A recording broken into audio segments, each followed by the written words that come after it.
علماء سے مشورہ یہ ہے کہ خدارا ہوش میں آ جائیے، یہ اختلافات کا زمانہ نہیں ہے۔ جب ہم ایک عقیدے کے ہیں تو کوئی اختلاف نہیں ہونا چاہیے۔ آپ نے اختلاف کو بازار بنا رکھا ہے، رسوا کر رکھا ہے پوری سنیت کو اور پورے دین کو اور پورے عقیدے کو۔ قسم خدا کی جب میں میڈیا پہ دیکھتا ہوں تو مجھے رونا آتا ہے۔ کیا حال ہو گیا ہے آپ کا؟ ہمارے بزرگ تو ایسے نہیں تھے نا۔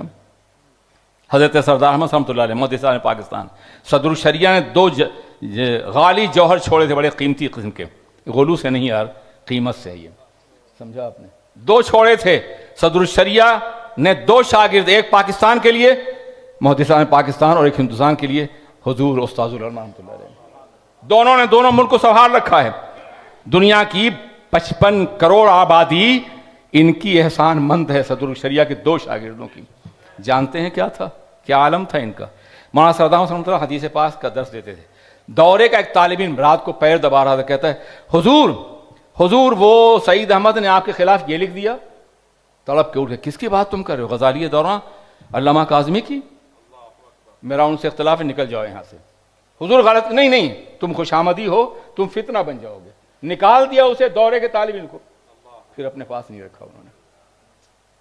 کاش یہ جذبہ ہمارے علماء کے اندر ہوتا، ہمارے اکابرین کے اندر۔ ہم سب کا احترام کرتے ہیں، آج تک کسی کی لیے میں زبان پہ ایک لفظ نہیں آیا ہے، مگر یہ درد جو ہم محسوس کر رہے ہیں بہت کربناک درد ہے۔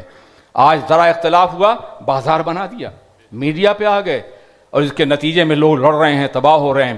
ہمارا نوجوان طبقہ کہتا ہے جب ہمارا مولوی ایسا ہے تو ہم اس دین کو نہیں پسند کریں گے، ہم نہیں جانتے سنیت کیا ہے۔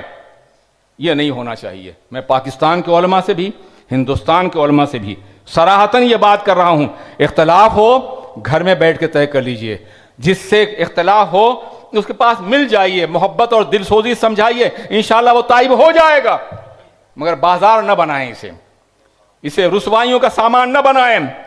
لوگ آپ سے دور ہو رہے ہیں، لوگ ان لوگوں کے ہاتھوں میں جا رہے ہیں جو دیندار نہیں ہیں، جنہوں نے دین کا نیا ورژن اور نیا کل چہرہ دنیا کے سامنے پیش کیا ہے، وہ ان کے پاس جا رہے ہیں۔ بچائیے اپنے بچوں کو، اپنے اختلافات کو بازار نہ بننے دیے۔ اور میں آپ سے بھی کہوں گا کہ اس طرف کا اختلاف جب بیان کیا جائے تو آپ کہیں حضور خاموش ہو جائیں۔ یہ ہمارے علماء ہیں، جیسے بھی ہیں ہمارے ہیں، نبی کے غلام ہیں، قرآن و حدیث کا درس دیتے ہیں، ان کے بارے میں آپ کچھ نہ سنیں نہ کچھ کہیں۔